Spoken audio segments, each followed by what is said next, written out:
This is The Neutral Position, hosted by Nick Palmisano, bringing honesty and reason back into conversation.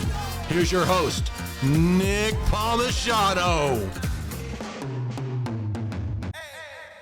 Hey everybody, welcome to The Neutral Position. Today I have Dr. William Cromwell, veteran, expert in lipids.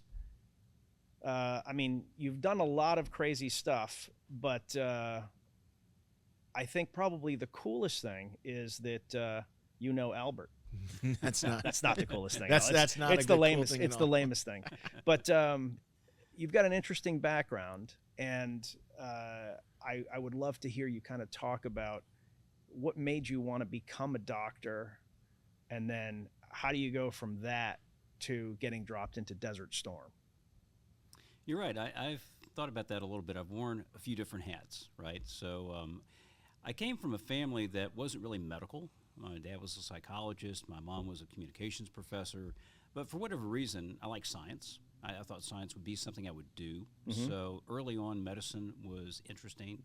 Chemistry was interesting. Chemistry's tough. I know, but you mix things up and stuff happens, and that was okay, right? Sometimes it goes boom, sometimes not. But all of the sciences have come very naturally to me. Yeah. But chemistry was always, and I still remember the structures of, 1s2, 2s2. Oh, wow. Yeah, you do remember stuff. I still remember. That's impressive. I still remember all of the structures, but that was the one thing that I had to really grind to succeed at, whereas physics, I just get it. Right. So whenever I meet somebody that loves chemistry, I'm like, interesting. What about stoichiometry? Yeah. That you like that part? I didn't like it. It was fine, but it chemistry in general, it never quite makes sense. There's always a but. It's just believe it. It's like this plus this equals this, except for, there's always an except for. Well, that's the thing. It's a game, and you learn the exceptions. Yeah. And so it's just a complicated game that just gets more complicated as you go.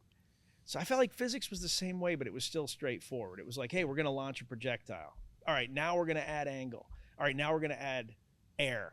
You kept adding things, yeah. But it wasn't like, oh yeah, unless it's not actually in that spot because it bounces around. Chemistry is different. So I always look at chemistry people with what's, how do you think? So you got a passion for chemistry of all things. Yeah. So with that, I went to undergraduate school and I thought, well, we'll see how this goes. Mm-hmm. And I kind of have two things in mind: medicine, chemistry. Went down the road, got an undergraduate degree in physical chemistry. Got to work with a mentor, turned out to be very impactful in my life, Maurice Eftink, who was kind of a young lion in physical chemistry. Got to work in his lab. I was on his NSF grant for 2.5 years. Can you explain the difference between physical chemistry and chemistry? So physical chemistry is looking at why things stick together, right? So you have a reaction, mm-hmm. and A plus B equals C. And there are bonds that are made there, and the different kinds of bonds.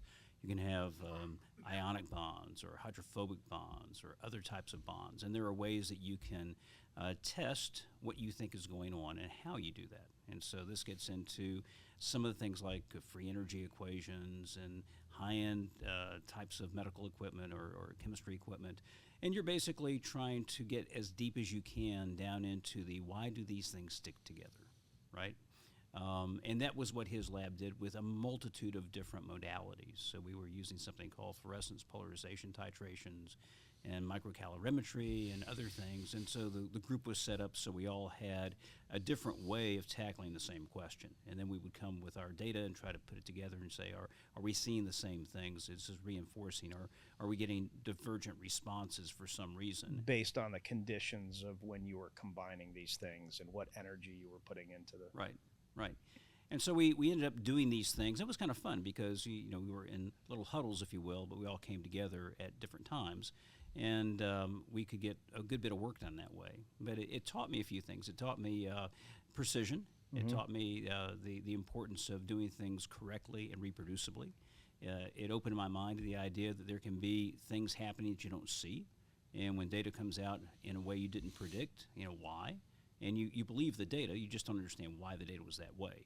And that became an important part of my medical training and what I carry through to today. And I think you can get polarized pretty quickly when you see data that may not comport to your ideas.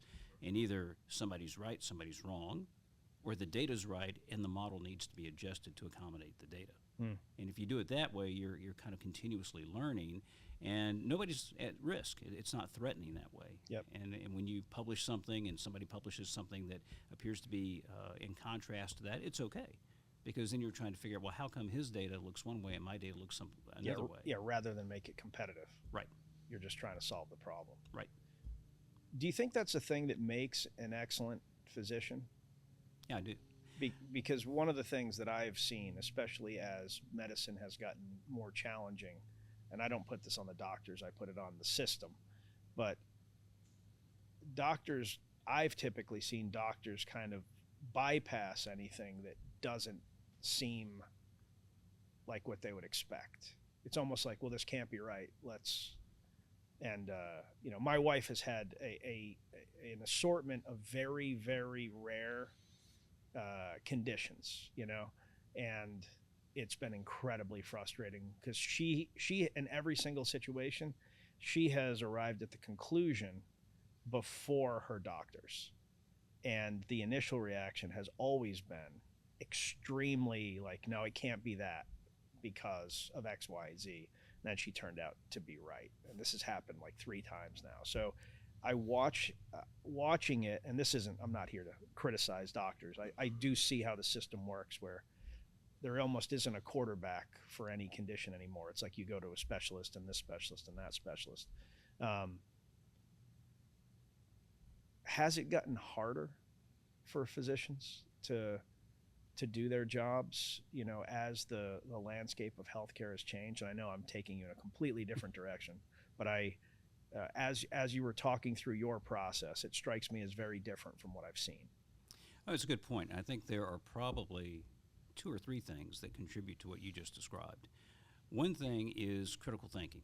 When I was going through medical school, differential diagnosis was a big deal. And that is so you present with a certain set of complaints. And now what all could be wrong with you? That's differential diagnosis. You should think very broadly. This goes back to some of the old days of medicines. There was a guy named Sir William Osler, who was the father of modern internal medicine. And there are pictures of him sitting at a bedside, just thinking, trying to figure out what was going on. And that was the model for medical education for a long time, is that you should learn broadly and think broadly so that when somebody comes in, you're not getting too narrow, you're not getting tunnel vision. And then if you think broadly and critically, you're likely not to miss so much. And it should inform what's missing and the way you do tests and the way you interpret data and that sort of thing. So that was very much a part of the way that I was brought up when I went to medical school in the early 80s. I am on faculty at Wake Forest. I have an opportunity to teach some of the fellows and residents. And what I see now is an emphasis on following guidelines. So guidelines are the synthesis of information. They're the least common denominator of how you treat something. They're not designed to give detailed information about anybody, but it's supposed to get you in the right direction. So I see a lot of people quoting guidelines, but not understanding the disease the guideline is speaking to, right? So you have somebody who comes in with something unusual. Are you comfortable thinking broadly and saying, okay, well, let's kind of put our minds to this. What are the possible issues here? Is this a metabolic problem? Is this a structural problem? Is this a neurologic problem? Is this, so go through your differential diagnosis and then, allow yourself to take on board the fact this could be common, it could be uncommon. We say if you hear hoofbeats, think of horses, not zebras. Well, true, but there are zebras out there. And in my specialty, I get sent a lot of people with complicated things. And one of the things I need is time to unpack that. So the second problem is, if we're not being taught critical thinking well, are we given the time to unpack what's in front of us? Oftentimes, no. So you got a 5-minute, 7-minute, 9-minute encounter. Anybody's going to be pressed to try to do a deep dive of anything in that time frame. So that becomes a problem. And what got us there is this whole economics of medicine, right? We're in this factory model where you got to get certain numbers of people through in a day to get a certain amount of revenue to cover a certain amount of cost in order for you not to close your doors. And if you're in a big system, they will tell you with great precision what your number is, right? You need to see this many people, or you're not pulling your weight, or whatever, right? So there's a whole economic side of this that young docs are becoming very aware of. I need to see people at a certain pace. I have guidelines that are the least common denominator medicine. That's what I need to do.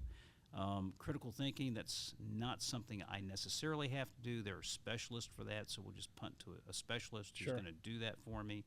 And that leaves people needing a quarterback. And my model of a quarterback is somebody who's going to own the process of problem solving. We're going to solve this problem. Now, I may not be the guy that's going to solve the problem, but I will connect the dots so the problem gets solved. You know, who's going to be that person who's going to step up and say, that's on me. I'm going to do the connecting. I don't see that much anymore. Who do you think that should be in the modern system? Who should be that quarterback? Well, historically, primary care has been looked to as the gatekeeper and the integrator. And that may or may not be fair, because if you don't give them the time to do that, then once again, we're asking them to do a task which they're not given the adequate resources for. That's still a good model. So if it's the internist, if it's the family physician who's supposed to be that point of connection, that works. In some cases, you have teams that are there to try to support the doc. You've got mid-level providers. You've got other levels of care. But it really does take somebody who sees that as a mission, as a calling. That I'm going to do it. I'm going to do it right. I'm going to do it right just like you were my family member. And that was something that was important when I came up. Medicine was practiced in a way where that patient was your responsibility, and you were with them for long periods of time. This idea of I have X number of hours and then I check out because that's the way medicine is being taught these days. Sure. We had no such thing.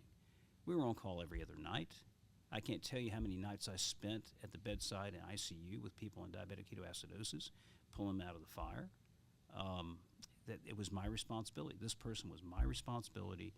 I was on the hook to do what was right so they had the best possible outcome. And that was the way my generation came up. What I see is now more of a transactional type of relationship. I'm here to help you, and the way I'm going to help you is I'm going to apply this approach in this time frame, and we're going to make sure the least common denominator stuff gets done, and that's going to pass for usual medical care. But when you are more sick or things didn't work, we have the ability to step back and do more, but we don't necessarily start the encounter the same way. Interesting. Albert, you had a question. Yeah, there's a common belief that among the general public that most hospitals are now run by like MBAs. They're not run by doctors. Is that true? Like, is there any data to suggest that that is true? Well, I'll tell you my personal experience, right? There is a financial side to medicine, and that is going to rear its head one way or another. I was in a very large healthcare system whose name will go unspoken, and I was actually brought into that system to build a department of lipoproteins and atherosclerosis, which I did. And about 3 years into this experience, somebody came to me, a bean counter, and said, "Doc, you need to see 25 people a day." I said, "Well, that's a very specific number. How'd you come up with that?" He said, "I did the math." Well, what math did you do?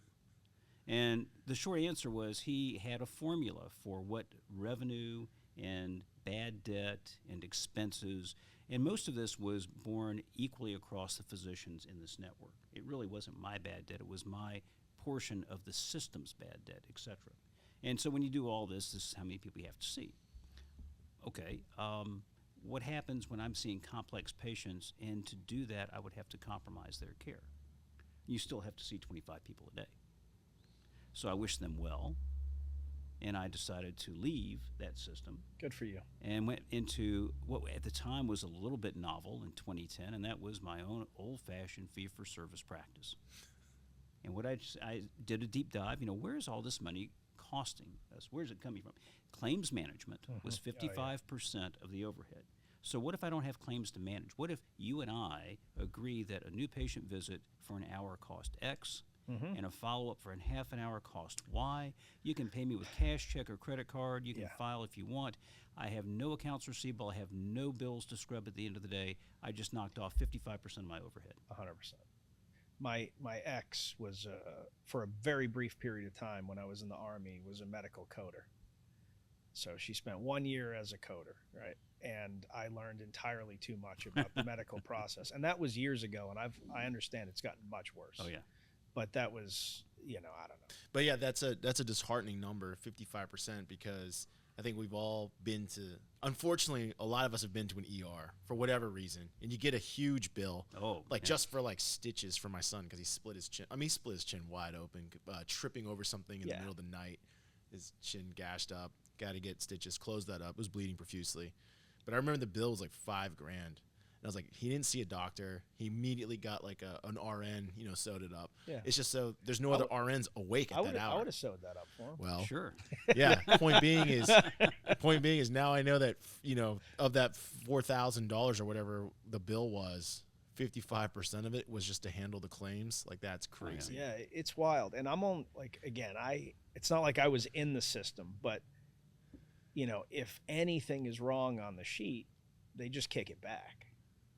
They don't pay anything on it. So the coders you're employing all of these people. Most practices have like 3 or 4 coders that are just processing the work that you did off of the doctor's notes. And, if they don't get everything right, they kick it back. It could take you months to get paid depending on, like, it's crazy. And all of that overhead and everything is part of claims management, right? So you get rid of that, and then you say, well, I can negotiate a lease. You get a decent lease. And then how many people do you need to see people? Well, I can take vitals. I can call patients. I don't need multiple people. I need one other person than myself. So my staff was me plus one, and that's it.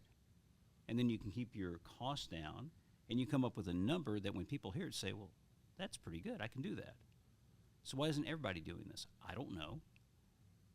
But there's a whole generation of docs and providers coming up that have never really seen other than you're in the system, you do what the system says, the bean counter comes to you and says, you're not pulling your weight. We need more people and more throughput, which is less time. Is it because of, here's a hypothesis, is it because of the overburdening costs of medical education? I read somewhere that to get your medical license or medical degree, it's like over $500,000 in student loan debt right now. So like the desire and need to generate income is so high that they can't afford to not say yes to like these system-based hospital systems. They can't take the time to open a practice because the interest in debt due on $500,000 is no joke. Yeah, it's part of the issue, and the other part of the issue is how entrepreneurial are these people? How much risk are they willing to assume? I can sign a contract, and for my specialty, depending on what it is, I have a guaranteed $250,000 a year. I'm an employee with a W-2, and that's my salary, and I get benefits. And you can count on it. And I can count on it, and life is good. All I got to do is show up on time, see X number of people. 25 people a day. And go home. And rinse, repeat, and that's my life. Versus if you're more entrepreneurial, which I've been through my life in a variety of ways, it's really an opportunity to do things right. And if you do things right, then the rest of it will follow. If you don't do it right, well, then you didn't do it right in the first place. It's also a big ask. You have to be a special person because, I have a friend that went to Duke here. She's an MD, PhD, and she's done all the right jobs since then. But she has worked so hard just to become a doctor and then to go into the system and do all of the things that you guys have to do to be an attending, to also throw on top of that the challenges of running a business, which, Albert and I, run Diesel Jack Media, and just that, that's a challenge, and we're just, all of our energy goes into that, never mind also having to see patients and solve those problems. I think you have to be a special person to want to do that, especially as a young person. Because, I don't know, most of my friends and acquaintances, when they finally become doctors, they're exhausted. They're not thinking, now let me assume additional risk. Yeah. They got a huge debt profile. They're tired. They just made it. They've grinded through 10 plus years of extra school. Yeah. So the funny thing for me, again, this was a long time ago, early 80s. My wife and I, of 40 years, we married before medical school. So it was the two of us. That's a bold choice. How about that, right? So here we are, newly married, going to medical school. She's an aerospace engineer, works for Martin What a Marietta. couple. Yeah. So if you Well, that's can't- more my speed. Like I'm not like, you know. Yeah. Well, if you can't be a rocket scientist, marry one. So that's what I did, right? So you marry a rocket scientist. She works at Martin Marietta Aerospace. So she has a job. We have an income. Yep. You know what my annual tuition was in medical school? What year was this again? 1982, 83. 12 grand. You're almost there. $5 grand. I gotta look up what the median wage was back then. Maybe 24,000. So compared to what it is now, Yeah. your point is well taken, but that was not my reality. My reality was I graduated with a grand total of maybe $20,000 in debt, period. So I was not behind the eight ball like Yeah. these other guys Yeah, are, and they are behind the eight ball. So I don't know what that feels like, but if I Yeah. was there, I would probably say, dude, give me something that I can count on.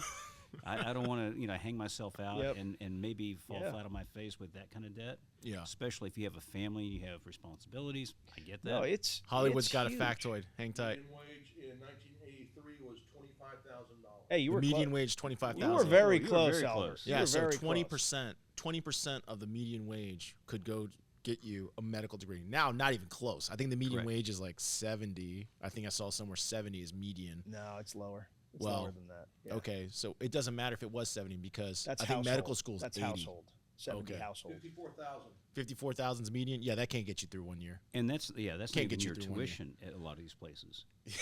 That's not even your tuition. And so, broadly speaking then, coming up at that time, different world, different cost structure, different expectations, different type of educational experience. So when you come out, you are going to do the way you were trained in most cases. And so my own kind of epiphany in this whole thing occurred a few years later when I was in practice, and it was a Saturday. I wasn't working that day. We're driving through town, and my oldest girl, who at the time was about 5 years old, we're driving by the hospital. She looks at it and says, "Oh, Daddy's house." Daddy's house. That was the last year I did any inpatient anything in medicine. Wow. That was the last year. So talk about a knife to the heart, right? But there it was. That was the degree of time That you that put we into were it. expected to put into it to do that type of care where you are, accepting somebody you've never seen before and say, well, I'm going to treat you like my mom, my sister.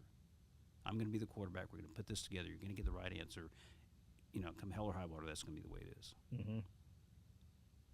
Man. Well, it is not like that now. Although there are groups that are now kind of forming up in the same way that that you started your practice, but it's doctors coming together and essentially cutting insurance out of it. I think it's like a monthly fee, Concierge medicine. Yeah, it's like a monthly fee, but I'm not talking about a big dollar amount. I mean, like, I think people pay like $40 a month or something because most people don't need any, major anything most of the time, and it ends up being a profitable model. Yeah, so there's a primary care type of model that way, and then you can kind of scale that. And so what I was referring to as concierge medicine is that higher dollar figure. Got it. And then you're basically getting a doctor who's got a panel of between 300 and 400 people, let's say, and they've prepaid for his annual service, essentially. So he's got guaranteed income. The thing that's expected of him is he's 24/7, 365 on the hook for these folks. So there's no disadvantage to them calling him, coming into the office. There's an expectation of good preventive care, comprehensive evaluations. So they are looking for Cadillac medicine, and they're looking for access to care which is not impeded. He's looking for some sort of reimbursement structure that's predictable, and that works for a lot of people. The disadvantage is that you've got to be a guy who's been around long enough that people would see that as valuable and want to engage in that kind of price model. So we're talking about $1,000 a year, $1,500 a year. That's a deal. That's a deal. That's a deal. Yeah. Yeah. That's a deal. I don't think most people have looked at their insurance bill. You're paying over 1,000 a month for. I'm sitting here going, do I need concierge medicine? like, what am You're I probably paying. I mean, you're paying closer to 12. If I had to pay for my insurance, was when I got divorced, I had to pay for hers for 3 months, $900 a month. Yeah, it's 1,000 a head usually. Just for her Yeah, Yeah. to continue what I had. yeah, it's 1,000 a head usually a month. It's crazy. Yeah. Yeah, that's insane. This is It's so. insane This when you sounds- really think about it. It's insane. Yeah, this 300 guys paying 1,000 a year. Albert, you want to start a medical company? Well, Dr. Cromwell's got to accept the money. You know what I mean? You got to talk to him about. We got to talk to him about what his specialty is, because this guy, he's at the top of his field. Before we get into that, and we are heading that way. So you graduate medical school. You are working in a hospital in Louisiana where you are asked to do a lot more than a typical resident would be expected to do. You want to talk about that experience and how it kind of shaped you? Yeah, so actually there were a few dots in between. Okay. So Fill in those dots. So I get out of medical school, and in my interest in medical school, so my specialty, people say, well, how did you decide the specialty you chose, and when did you decide? So remember, I was a chemist going to medical school. You measure things. Yep. So I went there with some simple questions. What kills people? Vascular disease. How do you stop that? We're not sure. And what are the options? And they start ticking off the things. One of them has to do with cholesterol and the particles that carry cholesterol, and saying, wait a minute, you measure that stuff, right? Yeah, well, I'll do that. I said, well, time out, nobody does that. That's not even a thing. Why do you think you can make a career out of doing that? Because you just told me the number one killer of Americans, vascular disease, doesn't have a solution. This is high on the list, and nobody's doing it. So that sounds like something I should do. Wow. And I So said, you "You're a decide nut." how young were you when you decided this? Well, I started medical school when I was 21, so I was about 23 years old. You started medical school when you were 21. Did you finish college in 3 years, or did you skip a grade earlier? I was just the Doogie Howser of my class. Yeah. Okay. Starting to get the impression he might be smarter than we are, Albert. Yeah, and he didn't go Ivy League. That's crazy. Money. It's a great motivator, especially when you don't have it. Oh no, I'm anti Ivy League. I'm anti all these kids that feel like this unbelievable pressure to Yeah, me too. do something. Yeah. Yeah. So I decide, this is what I want to do. And there was a guy when I was in medical school, Alfredo Lopez, who ran the lipid clinic at Charity Hospital, and he was a big influence on my life. And I said, so how do I do just this? And he said, well, I don't know. Let's kind of map out a course. You've got to be able to see everybody from kids to adults, because from kids to adults have these problems. I said, well, what specialty does that for me? Family medicine. All right, so I did a family medicine residency, knowing that I still wanted to do lipidology. So at the end of that, I did a lipidology fellowship. And at the end of that, I said, well, what do I do next? And the guy who was in charge of my training program said, go home. You've been trained, go home and do what you're supposed to do. So my first real job was in Kentucky in a 110-man multi-specialty group, where I was allowed to start a lipid clinic. And that was a small clinic that was growing. And basically, I learned a lot. That as a junior partner, you basically are the grunt. And when things happen, those on top are relatively insulated, and those on the bottom are not. And what's important to them may not be important to you. Their long-term vision is not your long-term vision. So we came to a quick understanding that my future had capped out there, and so I was looking for some way to move forward. And through a variety of circumstances, I ended up in Florida, being employed. A lot of great stories start that way. in a small town called Lake Wales, Okay. Lake Wales, Florida, to start a lipid clinic, but to be part of a network of lipid clinics called the Florida Lipid Associates, which was a very unusual thing at the time. And so here I am in Lake Wales. This is where I have this epiphany, right? Working hard. Can you tell everybody, I just want to take a quick step back. Tell everybody what a lipid is. What's a lipid? Lipid is fat. And you have fats in your body, and you have fats in your blood. And the two fats in your blood that people probably have heard a lot about, cholesterol and triglyceride. So cholesterol is something every cell has to have for you to be alive. No cholesterol, you're dead. So anything we have to live, the body is pretty redundantly programmed to make or keep or otherwise find. So what most people don't know is the majority of your cholesterol is made in your body. You don't get it from your diet. The cholesterol in your blood is being trafficked, but it's not necessary for your cell's normal function. So we have this fat that's being made in our cells. It's also being trafficked in our blood. Well, our blood is mostly water. So how do fat and water get together to move things around without just having like a Crisco layer on the top? Well, there is a container that moves cholesterol and triglyceride around, and we call those containers lipoprotein particles. And these particles get letter names: LDL, HDL. LDL is low density lipoprotein.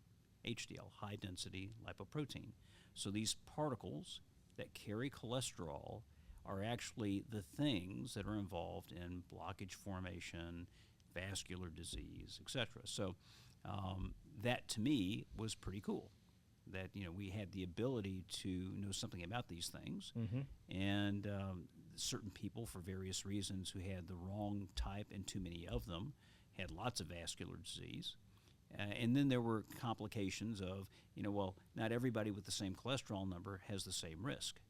So what are we missing there? And so this goes back to my chemistry thinking days of, okay, there's more to this. We got to learn the rules and learn the exceptions to the rules.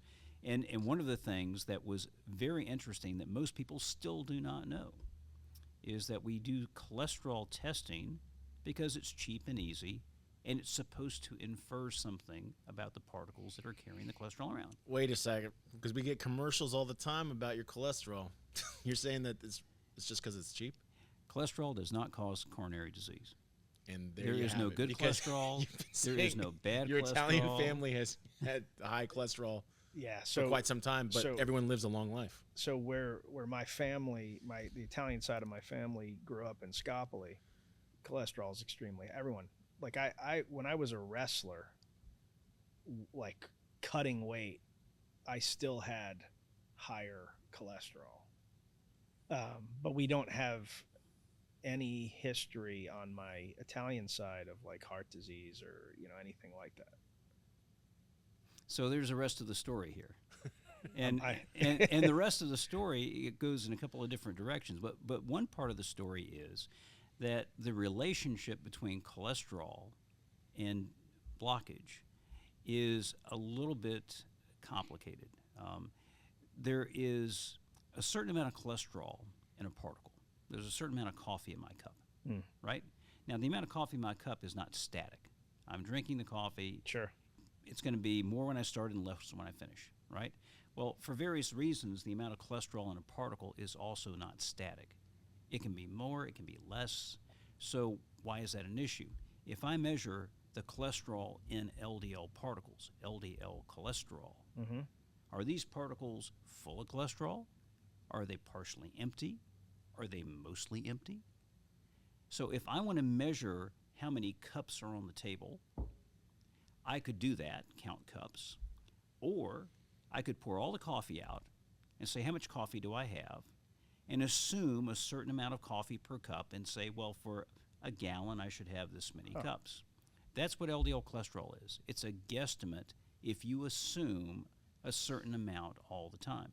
So not to make this too complicated, if you and I have LDL cholesterol that's the same, I could have a radically different number of LDL particles.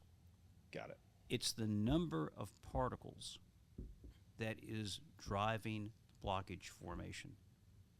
When cholesterol and particle number agree, they predict risk equally well. When cholesterol and particle number disagree, risk always tracks with particle number, no exceptions in any population ever studied in the history of medicine. Wow. Okay, Period. So if I have high cholesterol, high LDL, which is the bad. If you have a lot of particles. Yeah, it doesn't matter. It's actually how many particles I have in my blood, because I can have high LDL, but not a lot of particles, so it won't matter. So if you think about, there's high and there's low. Yeah. And in my world, what I call high may be a little higher than what you're talking about, right? So, there's like really, really high, glow-in-the-dark high, and there's really, really low. So at the extremes, there is good agreement between cholesterol and particle number. If you have very little, you'll have little at either measure. If you have a very high amount, both measures will be high. But in the middle is where all hell breaks loose. And in the middle is where most of us find ourselves trying to make decisions, right? So let's say, for the sake of argument, we're talking about a 50 to 150 LDL cholesterol. There's so much difference between particle number and cholesterol in many populations that you can't rely on cholesterol as the metric that tells you I'm good, I'm bad. You're going to need more information. So just on the surface of, is my LDL a problem? Is LDL a particle whose number you're actually measuring? Or are you guessing based on the cholesterol in LDL? And almost every doctor is looking at LDL cholesterol because that's what's cheap and easy.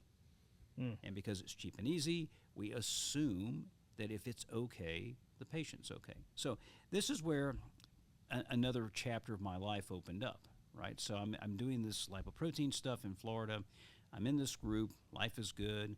My wife and I think we're probably going to stay there for a really long time. We have this little ranch house. We bought the lot next to us. We had plans drawn up to extend our house. 3 of my kids were, born there, so this is all good. And then one day I was giving a lecture in Raleigh in about 1995, and the guy who was driving me for the day said, "Do you want to meet a man who can measure lipoproteins?" And I said, "Well, that'd be a good trick, because measuring a particle is not easy." Now, just to be clear, this wasn't just like an Uber driver or something. This No, was no. This was a drug rep. I can measure lipoprotein. And that's how I met. This was a drug rep. And so I go to this office, and I meet this tall, lanky fella in blue jeans and Huaraches looking at NMR spectra. So nuclear magnetic resonance is one of those machines that we would do with chemistry labs to figure out how much of something you have. So NMR testing is commonly done in various industries, and he's using NMR to tell something about lipoproteins. So we're looking at them, and I'm saying, "Well, what are you doing?" He tells me. And I'm looking, I said, "So you can resolve downfield shifts that are that small." He said, "Well, you know something about this." "Well, it doesn't seem like you should be able to do that." "Well, you really know something about this. So help me understand how you're doing what you say you're doing." And at the end of some back and forth over several weeks, I said, "So tell me how you're going to do enough clinical trials to see if this makes a difference." And that's when our relationship took off. And that guy's name is Jim Otvos. He started a company called LipoMed that became LipoScience. I was the 15th employee of this company that nobody ever heard of before. So you can imagine, I go home and tell my wife, I met a guy who can measure the thing that's important. We're going to move to Raleigh. We're going to do what? We don't know anybody there.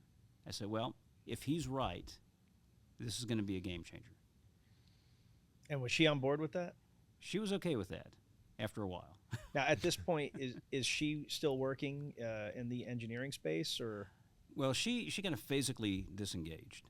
So she was working during my medical school years, and then as kids started coming, she would step back a little bit. So she taught in the university for a while, then she ran the computer system for the university for a while, and then she stepped back to wanting to be a full-time homeschool mom, which she did for our 5 kids. I bet your kids are really dumb. They probably don't know it. They probably don't know anything. My mom's a rocket engineer. My dad's a doctor. Studying lipoproteins. What's that? I have no clue. No clue. My dad says it's going to save. What do you want to do, son? Art. Yeah, I'm going to be a social media influencer. Funny you should say that, because my oldest girl is an influencer. Oh, no. No. Absolutely. So my 2 oldest girls, all of my girls, but they went in totally artistic directions, all of them. My son is a software engineer, and my youngest, who's a senior at Baylor, is interested in physical therapy. So the boys have kind of a scientific edge to them, and the girls are very creative. They didn't get it from me. My right brain's a 2x4. It holds my left brain up. So they got it from mom, not from me. So what are they influencers in, or what is their art? Well, Kaylee is in the hair space, hair and makeup. All right. So she's done very well there. My youngest girl is with a company called Offline, which is a food community company. It's really cool, post-COVID. Yeah. How do you make connections again? Well, this company helps you by having a member basis. You have a subscription, and then you get discounted opportunities through the month to go to cool places and do events or have a meal, and you tip off the base, but you get a discount. And so that's taken off in several cities, and she's working in that space. Middle girl has done a lot of things, got a theater background, and has worked in a lot of different things related to that. So all very artistic. By my Awesome. count, that's 5 children. 5 kids. Okay. Yeah, Yeah. it's good. trying to keep. See, you've met. This is like, you guys should be best friends. You know what I mean? Nick's got 6 kids. got You got 6, 5. yeah. Well, there you go. You're a Yeah, doctor. very cool. Yeah. He's got an agency. Like what? Yeah. Say. Yeah, I mean, mine are all different. They're all completely different. Same yeah. same thing. Like you can't same parent. You can't predict. Yeah. You can't predict what direction kids are going to go. True. know? And to be fair, even though I have a engineering degree, I'm and the MBA, which was not a good use of money. I am more of an art creative type than I am. I just can do the math. It's just, but I'd rather be writing and creating and storytelling, but I can do the math. So Oh, that's cool. yeah. So we had this company, this company LipoMed, LipoScience, and our deal was we could use this fancy machine, an NMR, to count the number of different lipoproteins in a way that nobody could do before. Wow. And we were very fortunate that there were people who were interested in trying to understand if that could add information to their studies. So we had a big clinical trial business. Many millions, like 15 million samples later and 600 peer-reviewed publications later, we learned a few things. How do you do 15 million samples? You have a team. How big is a team? Well, so at its apex at LipoScience, we had the world's largest diagnostic NMR laboratory with 15 or 16 machines running. 24/7. Yeah, and then all the infrastructure to support that, and the sales force to support that, and a business structure to support that. And so this is a company that was acquired by LabCorp.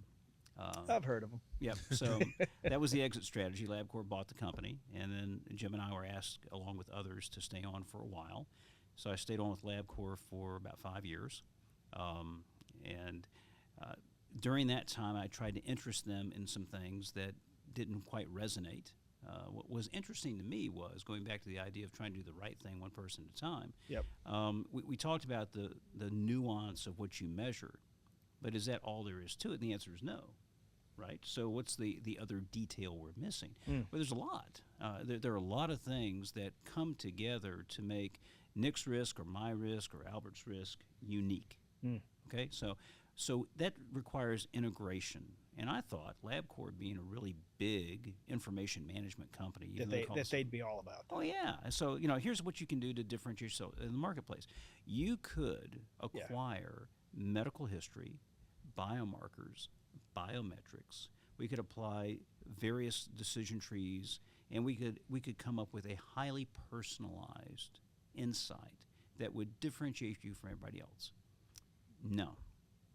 Because labs are what they do well, and they wanted to continue to do labs well, and that was fine. But that integration didn't find a home. Yep. So I took a package and I left, and was thinking, how do I make this? So as an N of one, I'm going through harmonizing like 6 sets of international guidelines and what are called risk-enhancing factors, these 30 or 40 things that you're supposed to know. And the guidelines are all saying, if you're going to do the job right, you're supposed to sit down and have this shared decision-making conversation where you and I say, okay, here's the history and all the things that are important. We put it together, and at the end of the day, this is who you are. This is your snapshot. What are we going to do about it? Now, docs do that on the fly as best they can in a homebrew way. Wouldn't it be nice if they didn't have to do it in a homebrew way? Wouldn't it be nice if we even took it off their plate? They could just say, I want that thing. The patient gives the information. Everything happens behind the scene. They get a very informative report. And now that whole process is made easy and simple, and there's no reason not to do it. And that was my idea. Now, I'm not a programmer. I'm not, a computer guy. I can do it manually, so I do it manually. And what's interesting is a friend of yours, and now a friend of mine, came to me through a mutual friend. And so this mutual friend said, I got this young guy who I think can help you, and that's Matt Martin. And Matt and I met, and we talked through this. Now, this is the middle of COVID, right? This is 2020, early 2020. Yep. And we think, this got legs. And so here's a guy who has, a set of skills I don't have, who's worked in the space where he has relationships with people who wouldn't be necessary to program and get the stuff together. And we decide, we can do this. And we form a company having never met each other. We had never met each other. That's wild. And we incorporate. That's wild. April 2020. Yep. Right? You And guys now were 3 years starting later, about the same time we were starting. and we're still in business, amazingly enough, right? And so here's this story, right? So, Matt and Bill worked together to try to come up with a minimally viable product, and that does okay. And then we do the full Monty, and then we improve as we go, and we get to the point that we are now. And our goal is to say, if the guidelines suggest you need to take this information and put it together, we'll put it together for you. And we'll make it so that you don't have to worry about missing details that are very important to know your risk of diabetes, heart attack, and stroke. All the details will be there. And more importantly, if you make a change, diet, exercise, medication, you can track and see if it's working. And do you guys explain everybody? So, essentially, a person that is interested in this they'd sign up, they'd fill out some information, then they would go to a lab, have blood drawn. Just stop me if I mess any of this up. And then those results are sent to you. They get input into your system, and that spits out a result. And then what are you telling a person that has done this? What do they receive? So the process is spot on. Mm-hmm. If you wanted to get a report, you could order one for yourself. Or if your doctor wanted to get a report, he could order it. So it's a B to X model, right? So you can go to the consumer, you can go to the doc, you can do either way. So at the end, either thing happens. You get a survey. And the survey is a smart survey to ask questions. If you say no, it turns things off. If it says yes, it turns things on. It takes about 5 minutes. Mm-hmm. You fill out the information. The next thing you get is a lab requisition that says go to LabCorp. Get these labs drawn as part of the cost of the report. You don't have to pay anything. So you just show up. LabCorp is not going to charge you. They get the right labs. That gets run in a couple of days. And then when the information comes back, 100 pages of algorithm, and boom, you get this report. And the report is several pages long, and it unpacks for you your risk for diabetes, heart attack, and stroke. And it begins by looking at... Imagine a media agency that can make a documentary that qualifies for Academy Award voting. Imagine another that created a Billboard charting music video for Five for Fighting. Imagine another that has raised so much money for nonprofits in its first year working on the Classy.org platform that at the end of the year, it was named as only the second marketing partner in Classy's history. Imagine another firm that can cover your events anywhere on planet Earth and provide a compelling series of videos about those events immediately and to your needs. And imagine another still that can help your e-commerce business take it to the next level. Now imagine that they're all the same business, Diesel Jack Media. Some of you might be saying, hey, Nick, isn't that your company? And to that I answer, can a company like Diesel Jack Media really be owned? Or can it merely be coaxed out like a beautiful butterfly on a spring day? As you listen to this podcast that, by the way, Diesel Jack Media created, you may be asking yourself, what's our secret? It's simple. We try not to suck. Sounds easy, right? It should be. But somehow marketing companies and media agencies always seem to get it wrong. You see, we don't make PowerPoints about doing work. We do the work because we like the work. And if one of our ideas doesn't work, you know what we do? We try another one again and again and again until our ideas start to work.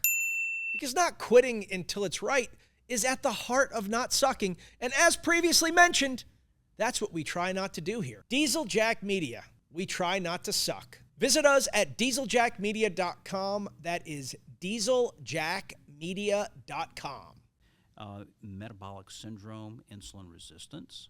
And some of your audience has heard about insulin resistance. It's kind of a term that's out there. But it's basically, is your body reacting normally to insulin? If you are insulin resistant, you're set up for diabetes, heart attack, and stroke. So that's kind of a common soil that grows those things. And there are ways to determine and the report itself is very graphic. It's a series of bars that are green on one end and red on the other.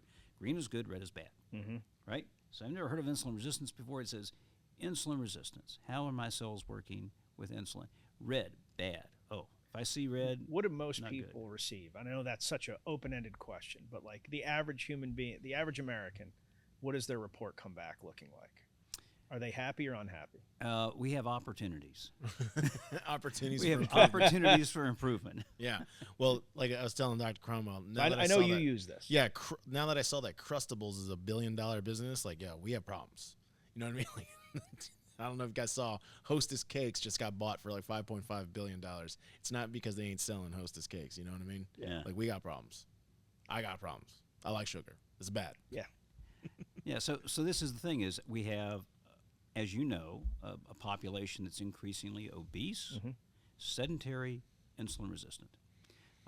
We, evolution-wise, have this thrifty gene. In the hunter-gatherer societies, a meal's not promised to anybody.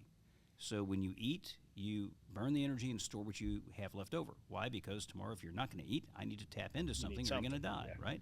So we got this thrifty gene. That's cool, unless you're being fed 3 times a day and you're sedentary. And now we are overloading the system with, calories and fat and things. They have to somehow, find a home, and this sets us up for failure. So I'm going to ask you a very complicated question, and I'm looking for a simple answer. Generic American, they want to improve their health for these 3 risks significantly. What should their life look like if you were drawing that up? So I'm going to make 2 statements. If they're insulin resistant, then they need to avoid excess carbs. They need to be physically active. They need to maintain a reasonable body weight. If they are insulin sensitive, then the question is, what else is going on that can inform their choices for diet and exercise? So the simple answer is there is no one diet that's right for everybody. But there's a big fork in the road. And the big fork in the road is insulin sensitive, insulin resistant. That's the big fork in the road. Okay. And if you know which fork you're on, then there is a strategy that works in each one, but it's not the same. What I see happening in the diet industry, and you've probably seen this as well, is you generalize about a lot of things. You point out that things are not getting better, but you have cracked the code, and now you do my diet, and life is good. And then you sell lots of books or product or whatever, and you make money. Sure. Some people do get better, and their testimonials drive a certain amount of consumer behavior, and then the others are just falling flat on their face. And then I see these patients who have tried XYZ diet times many unsuccessfully. Now they're frustrated. But at the end of the day, was there any effort made to figure out metabolically which path are you on? And then the other thing, and this is a whole different rabbit hole, is limiting carbohydrates mean many different things to many different people. There's not eating refined and processed carbs. There's capping the amount of carbs at some amount. And then there is highly restrictive carbohydrate intake like keto diets. And these are not the same thing. Sure. And people can react in different ways. And there are different groups out there that are very invested in certain approaches. Of course. And that's so how they make their money. That's exactly right. So with all of these variations on a theme, you have to give people some opportunity to try on for size an approach that can be tuned. You can keto your way as a bridge to something, but that may or may not be sustainable for somebody. And it may not be as necessary as simply avoiding the grains, the pastas, the breads, the refined sugars, the cakes, cookies, pies, ice cream, candy.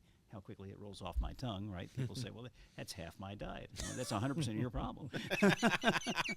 Can I cold plunge that out of my system, though? Can I sauna that out? Or anything else, right? That doesn't Joe Rogan said I should just sauna and cold plunge. Boom. Done. Get all the sugar out right there. Yeah. Is there I know you're reticent to say this, but like if you did not have access to that information of whether they are sensitive or resistant. What would your generic health advice be for the population? Is eating 3 times a day too much? So If you're not an athlete? the two principles would be to eat foods that are minimally processed in their natural state, a wide variety of them. That'd be number one. Number two is you should let hunger be your guide. You don't have to have 3 meals a day. Artificial eating 3 times a day is frequently unnecessary. If you're hungry, eat. If you're not hungry, you don't need to eat necessarily, right? If we had nothing else other than I want a general diet that works, a Mediterranean eating pattern has some of the best outcome data associated with it. So if you look at diet studies asking the question, what approach decreases heart attacks and strokes the best with existing data, it's a Mediterranean eating pattern. And that, as you know, is, foods minimally processed, food pairings, and I think it's a reasonable way. It gives people lots of alternatives. And you're staying away from some of the common traps, the fast foods, the processed foods, the junk foods that are not going to be nutritious. Sure. And then it's activity. Move. The Mediterranean diet helps the Mediterranean steps. And so when I was in Greece visiting on a vacation, I was amazed how much I was walking, right? So outside the U.S., we walk a lot when we're on vacation, and all that activity complements whatever diet you're trying to be. So if we get people moving regularly, eating in some reasonable way, like a Mediterranean diet, a lot of things might trend in the right direction, and then it's a matter of what's sustainable. And that's kind of my pet peeve, is that people go from a point of dissatisfaction and I'm going to do something wholesale. I'm going to clean out my closet or clean out my fridge. I'm going to only eat cardboard, whatever it is. I'm going to do something extreme. And it's not sustainable. Yeah, you can do it for a couple months and then you're sick of it. Right. Yeah. So the other thing that kind of feeds into that is intermittent fasting. So you're asking, do you need 3 meals a day? No, eat when you're hungry. Well, the other idea there is intermittent fasting, where you say, if I were to eat a certain number of hours a day and then not eat the rest of the time, what would that do for me? 8 hours is a good window to start with. So if I had calories for 8 hours and 16 hours I just stayed hydrated with no calories, you would force your body during those non-calorie consuming hours to hunt for energy from your fat stores, and you would become more insulin sensitive. And that would help this whole, problem of spiraling insulin resistance to step back and say, really, don't give the puppy a treat. The puppy will follow you everywhere. You don't need to keep feeding your body 24/7. And what's going to happen when I'm not between the hours of, say, 10 a.m. and 6 p.m. or noon and 8 p.m.? Well, if you get into that pattern, and that's something you can adapt to, and now you can sustain, during the 8 p.m. to the next day when you start, your body will get all the energy it needs from your stores. You got many, many, many weeks of energy stored in your body. You will not do poorly. What about people that, they go hard in the paint when they intermittent fast and they mow it down? Like, they feel ravenous at the 12 o'clock. I don't know this person, but you know what I mean? They feel ravenous at 12 o'clock, and they actually I think they might overeat because they think they're ravenous, but you said that they're not. Well, it's an adaptation process, right? Yeah. So for people who are going from A to B, and B is this 8-hour window, you may need a transition. So I talk to people about, let's make it a 12-hour window first. And then we'll shrink it to a 10-hour window. And then we'll shrink it to an 8-hour window. And then the question is, how do you stack your calories so that you get satiety, so you don't get ravenous? And so some of that is you can start with protein or fat. You can hold carbs to the end of the meal. You can start with the slowly digested carbs like the greens, and then not have the rapidly absorbed carbs until later. A lot of the times we're reaching for things that are quick hits, quick energy in and out, Sure. and it's not giving us the satiety, right? What kind of snacks do people have? Do they have something like an almond or something that is going to stick with them for a longer period of time? Some of it's behavior. Are you in an environment where eating is associated with behavior or the trigger that you're in, right? Go to a bar, that's an environment. That's not your living room in most cases. So same sort of thing is, how do you construct your environment so that you have options that are reasonable, and you're going through a progression of foods that is more likely to stay with you and give you satiety, and then you're compressing this time frame in a controlled way where you're not having to start at 8 hours. And but your goal is, and you're bought into this, your goal is, I'm going to get there. Yep. But I don't need to get there in one step, and I'm going to just gradually work my way into that. Very interesting. There's a lot of people that they associate with your outward appearance with health. And I know as a doctor, you've seen people that are like maybe triathletes, maybe even more fit than that, get heart attacks, possibly die or something like that. How does that happen? How can you be so physically fit on the outside but so sick on the inside? How does that happen? Well, that gets us back to this more comprehensive look at risk. So the factors that put people at risk for blockage formation can include genetics, it can include lipoproteins, it can include metabolic disorders, it can include what we call comorbidities, other medical issues that don't have any association with how fit you look on the outside. So you're looking more comprehensively at this. And there are many examples of things that can be stirring the pot under the surface that you don't see. Some of it can be an unintended consequence. So to be in that sort of physical shape, some people go to an extreme. And in their extreme state, they happen to have very high lipoprotein particles, very high LDL. Interesting. And this is driving more blockage formation in many people. And yet, again, if they're cutting, if they're trying to go to a really hardcore keto, high-fat diet, and they're cutting and they're doing that, some people do that just fine. Some people have a response which is an aberrantly high LDL response. And if it's sustained for a long period of time, that can be a problem. That's interesting. And the other thing is, did you have a plaque or blockage before you started on this journey to try to get to be that physical appearance? This is now becoming more common that people do some type of imaging to see, do I have an early blockage? If you do, then you're in that group that needs aggressive care so the blockage doesn't grow and misbehave to give you a heart attack or a stroke.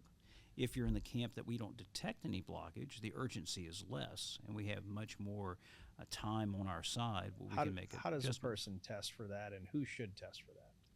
Well, there are both ultrasound and X-ray ways to find blockage, and the different modalities have strengths and weaknesses.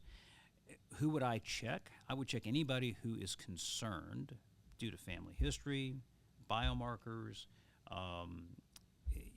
You should actually ask yourself who shouldn't be looked at some point rather than who should be. What age would you say you should have this done by? So in the 40s is not an unusually late time to think of it. If I have somebody in my world with a family history of lots of vascular disease, they have an inherited disorder of lipoprotein metabolism, I might be looking in their 20s. Wow. I have people referred, so a large part of my practice before I went into full-time research was having people sent to me with the question, does this person have early blockage? I'd see 20-year-olds, 30-year-olds, 40-year-olds, image them, and in many cases find early blockage. Are there any symptoms or signs that, like a otherwise, person that thinks of themselves as healthy would feel or see or whatever that would point to an early blockage? None. No. So the only way is to look.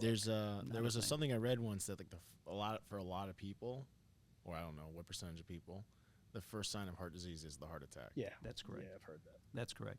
So there are no symptoms, and this gets into a funny little digression, and that is that plaques that form and cause heart attacks. When I was in medical school, the model was big blockage cause big heart attacks. So if my tube is this big around and it's being filled up with a plaque, if I get down to 10% of a hole left and 90% blockage, you better watch out because that guy's getting ready to have a heart attack. What we now know is that 75% of heart attacks are caused by blockages that don't limit blood flow. Wow. They are living in the wall of the artery. They have a thin cap that can crack. And if the plaque cracks, then a clot forms and stops blood flow. Wow. So what's happening is people have these culprit lesions, these vulnerable plaques in the wall of their arteries, not limiting blood flow, not causing any symptoms, and they are at risk. Now, if you can find them, you can do things to stabilize a plaque, and that would significantly reduce their risk for heart attack and stroke down the road. You've mentioned this, and I'm just reading through what you're saying. Can the plaque in your arteries, like if you have any type of buildup in your veins, whatever, can that naturally go away? Or does it, because you said block it, like, or does it have to be scoped, or it basically once it's there, it's going to be there until, I don't know. Does it naturally go away? I guess that's the first question. No, it doesn't naturally go away. But Really? the natural history of it is variable. So a blockage can grow to a certain size and stop. In some cases, it continues to grow. And if you're thinking about it like a tire, this is like an out-rounded tire. The stuff in the wall begins to grow out before it grows in. So early blockage, living in the wall of the artery, not limiting the amount of blood flow, growing outward, still not limiting blood flow, eventually growing inward, and that's where some amount of flow limitation begins. So in my world, we talk about flow limiting and non-flow limiting blockage. The non-flow limiting is the one that causes most heart attacks. Interesting. Non-flow limit. So Yeah, so it doesn't limit blood flow. And why is that important? Because get a stress test, right? Yeah. So let's go get checked out, get a stress test. Well, what does a stress test do? They woof you up, you work real hard, and they're looking for EKG changes, symptoms, blood pressure changes, indicative of potentially decreased blood flow. Well, you would have to lose about half of your flow for stress tests to typically be abnormal. So what happens if you have a normal stress test? Does that mean that you have no blockage? Absolutely not. Does a normal stress test mean that you are not at risk for heart attack? It does not. It means that over a period of time, the rate of heart attacks is relatively less, but it's not a get-out-of-jail-free card. So we see this a lot with people. I have a bad family history. I have risk factors. I got a stress test. I'm good. Therefore, nothing to see here. Yeah. Another point of view is, do you have blockage? Either by ultrasound or by x-ray. Oh, you have blockage. Now we need to fix the blockage. So when I see, especially younger guys, and they're trying to process this, you know, you're telling me. Oh yeah, I'm basically scared right now. Like, Well, you've you- scared the I'm crap out not scared. But No, not scared, but like now I'm like, like these are all things. well, I that- mean, it's counterproductive to, I think, or not counterproductive, but it is counter to the general accepted belief that, you know, if you eat right and work out, you are okay. Yeah. Right? Because if you have, because what doctor's saying is, like, if you already have a blockage, it doesn't go away naturally. doesn't go away. Right. So you would say that person would have to have surgery. No. So No, that what person would you? needs aggressive risk factor management, Okay. including aggressive lowering of LDL and the particles that cause blockage. Okay? And this gets us to what is now the state of the art in managing cholesterol. In my day, starting out, it was make numbers go down. I have drugs. I'm not afraid to use them. If I don't like your number, I give you more drugs. And we play this game until your numbers get to some pre-assigned point that's okay. Now, we start the conversation differently. We start the conversation, do you have blockage? Answer yes, that's going to be a treatment pathway. Answer no, what else do we know about you? Got it. Do you have other reasons to be very high risk and need to be on medication? So it's all about treating to prevent the heart attack, not treating to make the number better. So this puts a premium on what we were talking about before. Do you have all the information you need? Did it come together in a single report so you see the details you need to do it? Because now the guidelines say this forms the basis of shared decision making. Should you take a statin? Should you be on a medication? Is diet and exercise doing enough? Well, how do you know? Yeah. Do you have a blockage? Well, Yep. if the answer is yes, I tell the young guys, they're just saying, I'm not getting it, doc. Okay, what's your name? Fred. Excellent. When your wife says, what doctors say? My name's Fred and I have vascular disease. Well, that's harsh. No, that's fact. Now, either own it and fix it, or it's going to fix you. You can't fix it if you don't own it. Yeah. I'm not worried about something happening. You have it. This is your pregnancy test. It's positive. But it's not a bouncing baby. What It's a percentage- blockage that's going to get you. What percentage of Americans have vascular disease? It's the number one cause of death. and depending on how you define it in subsets of individuals, Yep. A large number, a third, 40%. It's like The Walking Dead. What's that? When are we making appointments? I think, well, Albert already that's- does. Well, that's why you got to plug the product now. Well, so Yeah. I'm. So tell us about your business. Where can we go check it out? Right. So Precision Health Reports is the name of the company, and the product is called a cardiometabolic risk report. So you can go to precisionhealthreports.com, and there's information there about that. And what we have found is that there are groups of individuals for whom this problem is embedded, deeply embedded. First responders, police, firefighters, military, people with hypervigilant states, people with lots of stress, usually very insulin resistant, with or without the body type that you think of with insulin resistance. And so we've partnered with several different police departments and others over time. So you found this problem a lot in first responders. and Oh, military. absolutely. Well, crap. Yes, I have. So, yeah, I mean, you look at the operator community, Yep. absolutely. You look at anybody who's in this hypervigilant, constant on state. What's happening there is they got lots of adrenaline and counter-regulatory hormones, and their sleep cycles are all messed up. Yep. They're not necessarily the most nutritionally savvy in the world because they're just trying to survive, and they're on MREs or something else, or they're in the field eating bugs or whatever, But Yeah. that's the kind I of don't remember person. ever eating bugs. Just I don't remember that. SARS, you never Maybe ate maybe bugs? maybe it was maybe I it don't was know. different. Maybe Desert Storm was different. I think SARS was one of those bugs. But, But I do want to ask you. I know we're going backwards. yeah.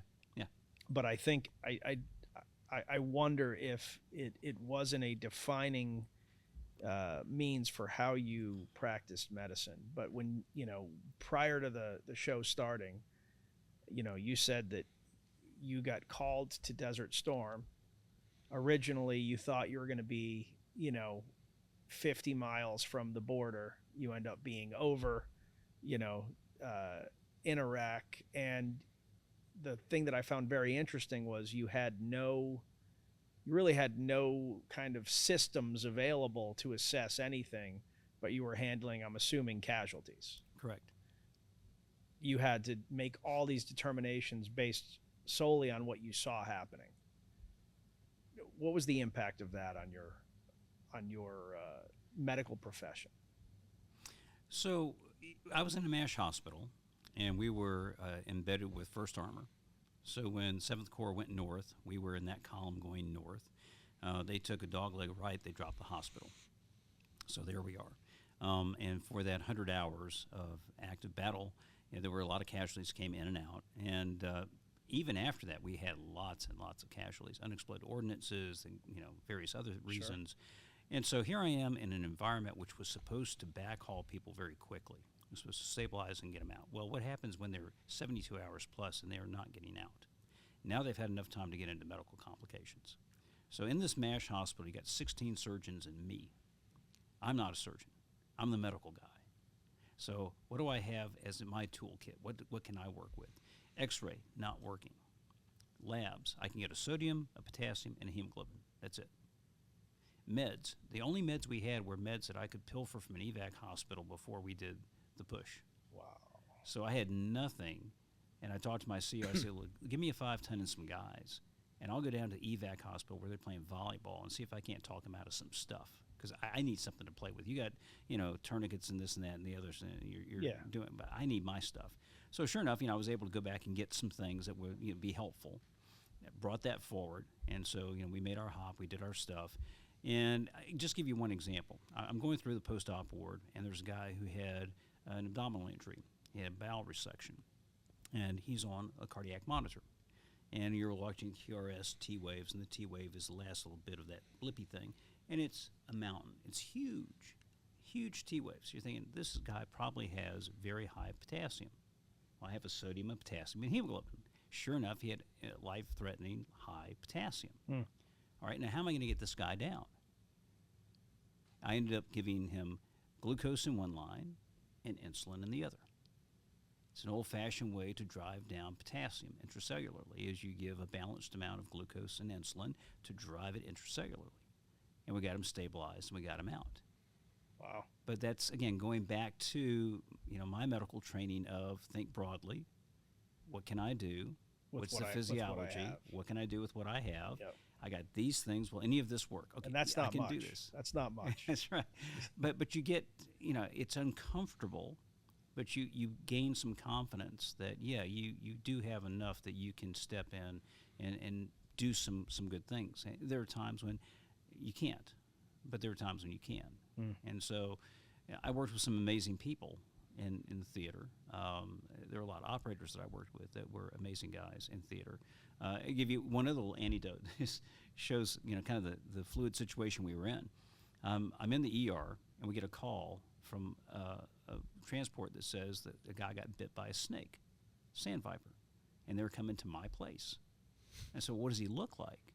I said, say again, what does the soldier look like? Well, he's sweating, and the bite site is huge and red. Okay, he's been envenomated. Keep flying. I have nothing. I have no anti-venom. I have nothing. My orders are to drop there. Don't drop here. You got to keep flying. I got nothing. I hear the rotor wash. Here comes, the Black Hawk. I go out to Black Hawk. Do not take that litter off. That's my order. If you take that litter off, this guy's going to die. That's on you. Either spin up and get out, or you drop this guy and I can do nothing. So he spins up. He's gone. Next thing, a few minutes later, I get this full bird giving me what for? How dare you? Right? It was the aviation commander, right? Yeah. And I let him blow for a while, and I said, sir, I'm sorry, but I don't know anything about flying helicopters, and you don't know anything about treating soldiers. I got nothing to help his problem. My opinion, he'd likely die if he dropped here. He came back a couple of months later, and he said, you remember me? No, I'm that guy. I'm that guy. Went to the evac hospital. They said, you made the right call. They gave me some anti-venom, and I'm good. Yeah. I mean, what else could help them? That's awesome. Yeah, but it was That's awesome. just do the right thing. Yeah. I mean, know your limits. Yeah. And if you know, dude, I Yeah, have but most people guy. would have just not wanted to take the crap from the colonel and would have just taken the guy. And yeah, you're right. What are you going to do? Yeah. Suck out the poison? I know. I think that's only in the movies. Yeah. Is that not real? I don't think that works in real life. I think you both end up with poison. But he was a cool guy, and I got to know some of the guys that he worked with, and we did some things together. Oh, that's awesome. So yeah, That's awesome. But like I said, it was at the end of the day, it was a good experience in a couple of different ways. It was good because for a young guy, it helped Cut me your develop teeth. some confidence. Yeah. It also, I think, was one of those opportunities where you could step up and do the right thing, and when you did that, people appreciated it, and then you get to connect and form some relationships, and that's good. Awesome. Is there anything that you wish I would have asked you before we go into our rapid fire question round? Now you have me worried. Rapid fire question. I would say the motivation for me is how do you do the right thing one person at a time? And that's a hard thing to do in medicine, especially when you have 5 minutes per encounter. I've spent a lot of my time in various ways in my field, from research to publishing to teaching. I've given a lot of lectures through the years to my colleagues, trying to help them understand some of the things we talked about, what you can measure, how you can treat it, how you can decrease heart attack and stroke. And there's a sense of frustration that frequently comes back to me of everything you're talking about sounds great. I don't have time for that. I got 5 minutes. I got 7 minutes. I got 3 or 4 medical problems to deal with at the same time. And you're telling me, think, deeply about this, and that's just not happening. So what I hope is that we will begin to work smart and hard. We're working hard, but we need tools that will make this doable, actionable. How can we facilitate the kinds of conversations that need to happen so everybody's mom, dad, brother, sister, significant other can have the kind of interaction where we don't miss things, we find things early, and the right things are done. This feels like, and I'm not an AI guy, I think AI is a significant threat to so many things for mankind. But I do feel like this might be an area where AI could do a world of good. So one step back from AI is integrating things we know. So AI is putting together possible relationships that then need to be vetted. And in a research sense, that can be valuable, right? In genetics, we have the full genome sequence now. And you can ask the question, are there individual fragments of genes that are associated with the risk of heart disease? Yes. And how many do we know of? 6,500 and counting. So what do you do with 6,500 small nuclear peptide SNPs and say, what combination of that informs me of anything? Well, that's AI, and it can go through this process. Okay, but for what we're talking about, integration is the guidelines say history, biometrics, biomarkers, risk-enhancing factors, harmonize 6 sets of guidelines. That's the universe of information that you need to know and distill down one patient at a time. It's very doable if you have a system that's doing it. If you don't have a system that's integrating that, then you're flying by the seat of your pants, hoping for the best. And that's where Precision Health Reports, I hope, is going to be valuable to people, is that you don't have to fly by the seat of your pants. You can actually take what we know to be important information, and for the patient as much as anything else. And Albert, you can speak to this. You get the report back and you say, dude, who knew, right? Who knew? And then you've got this stuff, and you say, I see things I didn't know. I know I can do things. I can follow this over time, and it's working. Yeah. For anyone listening or wants to listen to me, I am a patient I found out about it, and then I started using it, and I've continued to use it, Precision Health Reports.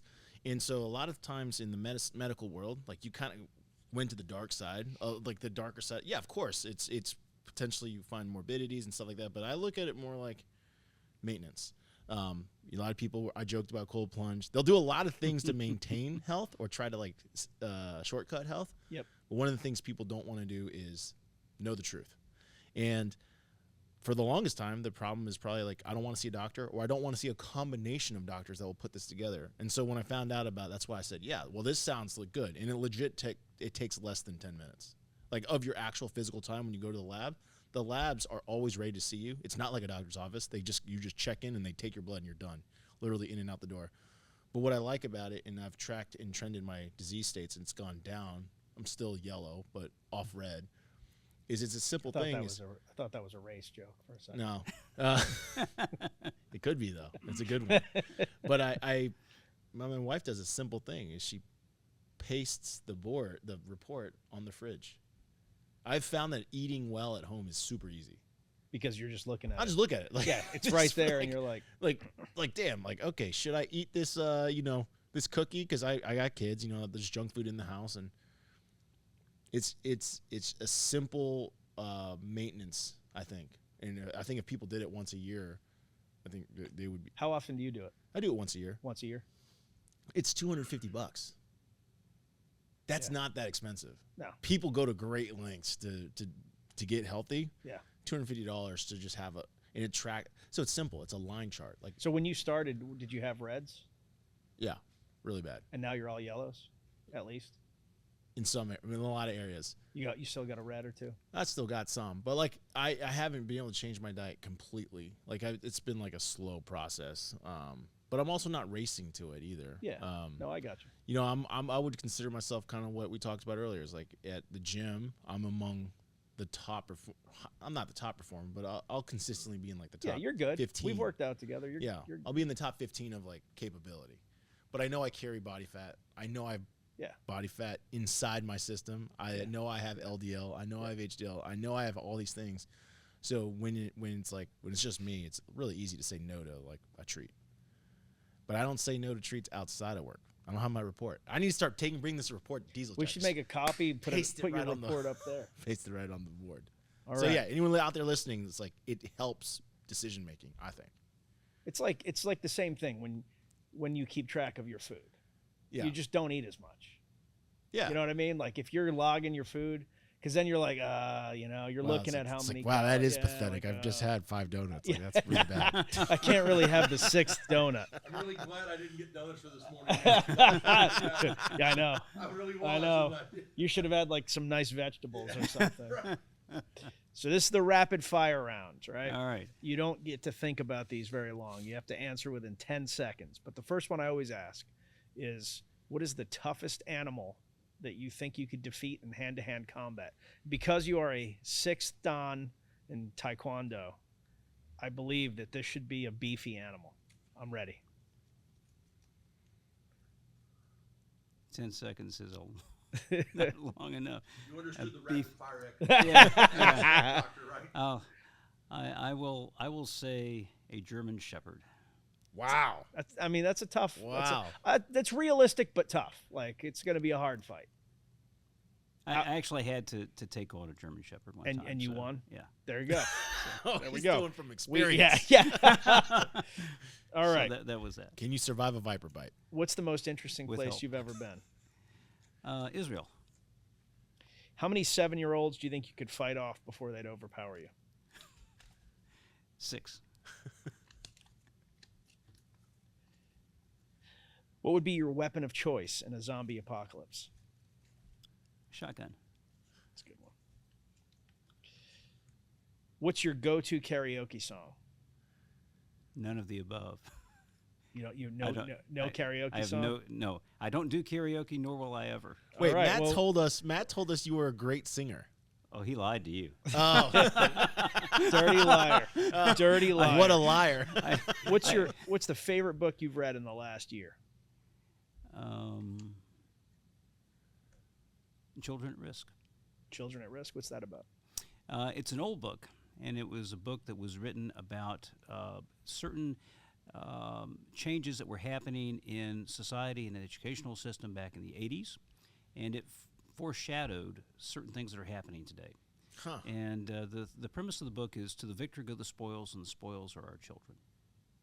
And there was a tremendous amount of, unfortunately, positive forecasting of the fact that when we get to some of the agendas that are being taught now in schools, and we're getting away from traditional values, we're getting into moral relativism, we're getting into everybody's right, nobody's wrong, there is no standard, there is no true north, there are various social angles that will come up and go unchecked, then we get into a situation where people are adrift, and to the victor go the spoils, and the spoils are our kids.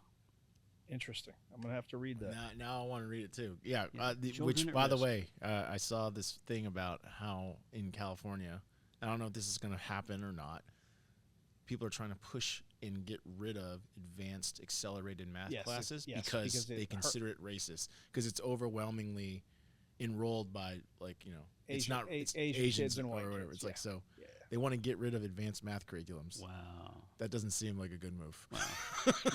No, not good. You should always be looking to accelerate those who want to be accelerated. Always. I feel Exactly. Always. Exactly. like Yeah. why would you ever hold someone back? Always. Right. What fictional character do you think you're most like? Doctor Strange. Yeah, I'll go with that. I will go with that. What's the worst piece of advice you got as you were starting your company?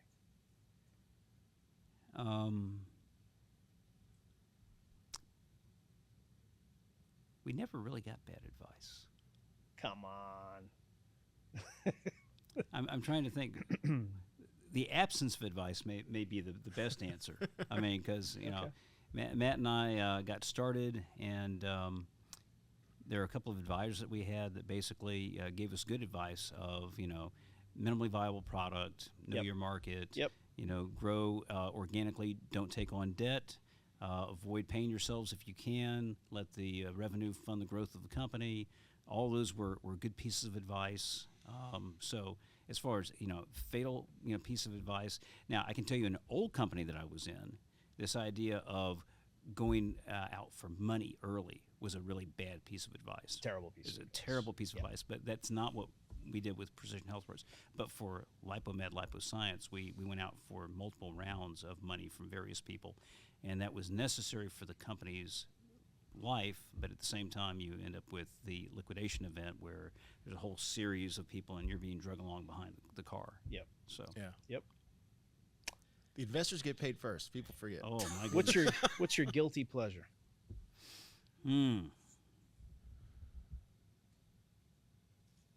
Ice cream. That's bad.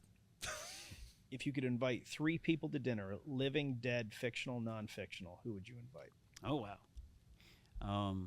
And they don't have to be in the same genre. Just Nope. Okay, so it would be Jesus, George Washington, and Abraham Lincoln. What's the first question you'd ask them? What's the first question I would ask them? Totally different, right? Yeah. I would ask Washington and Lincoln, what was the hardest problem they had to solve in their day and age? And with Christ, I would say, why do you love us so much that you would die for me? That's awesome.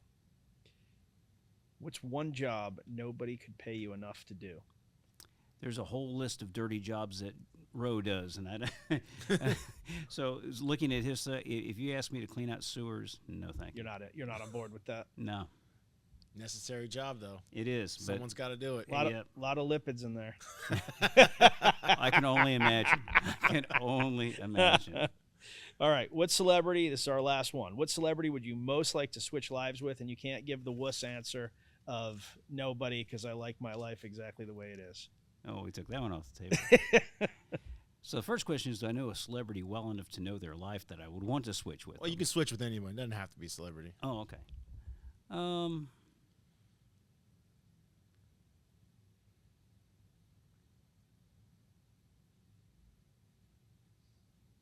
5, 4. It can be a pro athlete 3, because you want their skill. 2, No. 1. I would say if I had to switch, if you're going to force me to switch with anybody, I would take Drew Brees. Drew Brees. All right. Why is that? So I'm a Saints fan. Grew up in New Orleans, in Louisiana, and went to medical school in New Orleans. And Drew Brees, when he was being wined and dined to come to New Orleans as a free agent, they took him through, I think inadvertently, an area of the city that was messed up by Katrina that had not been cleaned up. And they thought, well, we probably just messed this whole idea up. And the report is that Drew Brees and his wife at the end of the visit said, what can I do to help? And he and the Manning family are royalty in New Orleans. Drew Brees Foundation and the work that he has done to help people in that city has been amazing. So don't know him, never met him, follow him from a distance. Doesn't hurt that he's a GOAT as far as being one of the best quarterbacks of all time, undersized, just really smart, quick read, nice good guy. arm, nice guy, do the right thing for the right reason. So if I had to switch with somebody, that would be it. That's awesome. It's a good one. Well, thank you so much for being on the show. Enjoyed having you. Have to have you on again to get deeper into the dangerous world of lipids. Folks, this has been Dr. William Cromwell, lipid specialist, 6th Dan in Taekwondo. Son is a bronze medalist in the world, and we've got a lot more to talk about the next time he's on the show.